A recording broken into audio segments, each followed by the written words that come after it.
Welcome to DGON lifestyle. நம்ம இன்றைக்கி எங்கே இருக்கோம்னு பார்த்தீங்கன்னா, பொள்ளாச்சியில் இருக்க பெருமாள் கோவிலில். இது வந்து இவரோட தங்கச்சி ஜெயந்திங்களோட குலதெய்வ கோயில் தான். இவங்க கும்பாபிஷேகத்துக்காக நமக்கு பத்திரிக்கை வச்சுருந்த டைமில் நம்மளால் போக முடியல. அவரும் சின்ன பாப்பா மட்டும்தான் போயிட்டு வந்திருந்தாங்க.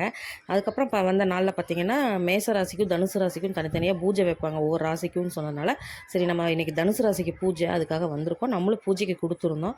அதனால் நம்ம எல்லாருமே கிளம்பி வந்துட்டோம். பிரியா ஃபேமிலியும் எங்கள் ஃபேமிலியும் கிளம்பி போயிட்டோம். ஜெயந்தியும் வந்திருந்தா அப்படியே. கோவில் அமைதியான சூழ்நிலையில் ரொம்ப நல்லா இருந்துச்சு. நாங்கள் ஃபுல்லாக எல்லாம் சுற்றி பார்த்து திருப்தியாக சாமி கும்பிட்டோம். பூஜை கொடுத்துருந்தனால எங்களுக்கு ஸ்பெஷலாக பூஜையெல்லாம் பண்ணி அவருக்கு பரிவட்டமெல்லாம் கட்டினாங்க.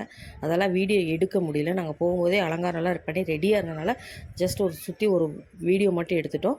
மகிழ் வேறு வந்து பசிக்குதுங்கனால அவனுக்கு தனியாக சாப்பாடெல்லாம் ஊட்டிட்டு கொஞ்சம் டைம் ஆகிடுச்சு. அதனால் அவசர அவசரமாக பூஜையை வச்சு முடிச்சுட்டு சாமியை கும்பிட்டுட்டு பிரசாதமும் கொடுத்தாங்க. அதுவும் வாங்கி நாங்கள் எல்லோரும் சாப்பிட்டுட்டு திருப்தியாக கிளம்புனோம். சரி, வீட்டுக்கு கிளம்புறதுக்கு முன்னாடி பக்கத்துலேயே ஜெயிந்திங்க தோப்பு இருக்குது, அங்கே போய் பார்த்துட்டு போயிடலாம் சொல்லி கிளம்புனோம். போகிற வழியில் வாய்க்கால் வேறு இருக்குதுன்னு சொன்னதுனால குழந்தைங்க எல்லோரும் கண்டிப்பாக போகணும்னு சொன்னாங்க. சரி, நாங்களும் கிளம்பி எல்லாம் அங்கே போனோம். ஆனால் ஒரு சின்ன பிரச்சனை ஆகிப்போச்சு. என்னென்னு பார்த்தீங்கன்னா, வாய்க்கால் வந்து கிட்டத்தட்ட 15 அடிக்கும் ஆழத்துக்கும் மேலே இருந்துச்சு. அதனால் அதில் இறங்க முடியல. அது முதல்ல எங்களுக்கு தெரியல. நாங்கள் போனப்போ தண்ணி ரொம்ப ஃபோர்ஸாக வந்துட்டு இருந்துச்சு. சும்மா மேலே கரையில் உட்காந்து காலை நினச்சி விளையாண்டுட்டு தான் இருந்தோம். அந்த இடத்துல பார்த்திங்கன்னா நிறைய கண்ணாடி துண்டெல்லாம் கிடந்துச்சு. அதனால் அங்கே உட்கார முடியல. சரி, சுற்றி வேறங்க இப்படி ட்ரை பண்ணிகிட்டே இருக்கும்போது தான் அந்த வழியில் வந்த ஒரு பாட்டி, ஊர்க்கார பாட்டி சொன்னாங்க, வேண்டாம்மா யாரும் இறங்கிடாதீங்க, 15 அடி ஆழத்துக்கு மேலே இருக்கும், அதனால் யாரும் இறங்க வேண்டாம். தண்ணி கம்மியாக போகும்போது இறங்கினா தெரியாது, பட் இப்போ தண்ணி ஃபுல்லாக போகிறனால 15 அடி ஆழம் இருக்கும் அப்படின்னு சொன்னாங்க. நல்ல வேலை தப்பிச்சிட்டான்னு சொல்லிட்டு ஜெயந்திங்க தோட்டத்துக்கு வந்துட்டோம். தோட்டத்தை பார்த்தோன்னே குழந்தைங்களுக்கெல்லாம் ரொம்ப சந்தோஷம். இங்கே டவுனுக்குள்ளே வாழ்கிற குழந்தைகளுக்கு இந்த மாதிரி தோட்டமோ இந்த மாதிரி மரம் செடி கொடி பார்க்குறதே ஒரு அதிசயம் இல்லைங்களா? எல்லாம் ரொம்ப எக்ஸைட்மெண்ட்டாக சுற்றி பார்த்துட்டு இருந்தாங்க. அங்கே அவங்க ஒரு வீடு கட்டிகிட்டு இருக்காங்க. அது இன்னும் ஃபினிஷே ஆகலை. வீடு படிக்கட்டு கூட இல்லை.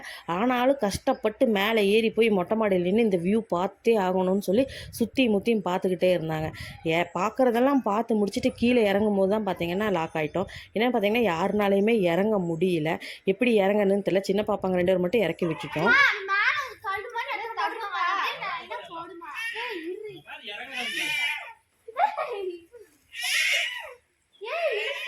சக்தி இதை போடுறது கஷ்டப்பட்டு எப்படியோ ஒவ்வொருத்தர் கையை பிடிச்சி இறங்கி லஞ்ச் கொண்டு போயிருந்தோம். அதையே எல்லாமே தோட்டத்து வீட்லேயே உட்காந்து சாப்பிட்டுட்டு அங்கேருந்த மாடெல்லாம் பார்க்குற கூட பார்ப்பாங்க, ரொம்ப எக்ஸைட் ஆனாங்க. அந்த மாதிரி தான் இருக்குது இன்றைக்கி டவுன் வாழ்க்கை. எல்லாம் முடிச்சுட்டு கொஞ்சம் நேரம் விளையாண்டுட்டு அதுக்கப்புறமா கிளம்பி வந்தோம். வர வழியில் பார்த்திங்கன்னா கிளம்பி ஒரு 1 ஹவர் கூட ட்ராவல் ஆகிருக்க மாட்டோம். அதுக்குள்ளேயே மறுபடியும் சின்னதுங்களாம் பசிக்குதுன்னு சொன்னால் இவரும் டீ எல்லாம் சாப்பிடணும்னு சொல்லிட்டாங்க. அதனால் நாங்கள் அங்கே ஒரு பேக்கரியில் உட்காந்தோம். அங்கே போயிட்டு இவங்கெல்லாம் சாட் ஐட்டம் ஸ்நாக்ஸ் எல்லாம் வாங்கி சாப்பிட்றேன்னு சொல்லிட்டு அதையும் இதையும் ஆர்டர் பண்ணிக்கிட்டே இருந்தாங்க. அதில் நிறைய ஆர்டர் பண்ணாதீங்க, சாப்பிட மாட்டேங்கன்னு சொன்னாலும் கேட்கல. எல்லாத்துலேயும் ஒன்று ஆர்டர் பண்ணி அவங்கவுங்க இஷ்டத்துக்கு கொஞ்சம் சாப்பிட்டுட்டு இருந்தாங்க. மகிழ் வேறு வரும்போதே தூங்கிட்டான். ஆனால் நாங்கள் இறங்கி எல்லாம் சாப்பிட போகும்போது அவனும் முழிச்சிட்டான். சரின்னு அவனையும் தூக்கிட்டு வந்து உட்கார வச்சுக்கிட்டு எப்படியும் அட்ஜஸ்ட் பண்ணி எல்லாம் சாப்பிட்டுட்டு சந்தோஷமாக கிளம்பிட்டோம். சேனலை மறக்காமல் சப்ஸ்கிரைப் பண்ணிவிடுங்க. இனி ஃப்ரீக்வெண்ட்டாக வீடியோஸ் வரும் நம்ம சேனல்லேருந்து. 1 டே ட்ரிப் கோயம்புத்தூரில் ஒரு ஐடியா கொடுத்தீங்கன்னா பெட்டராக இருக்கும்.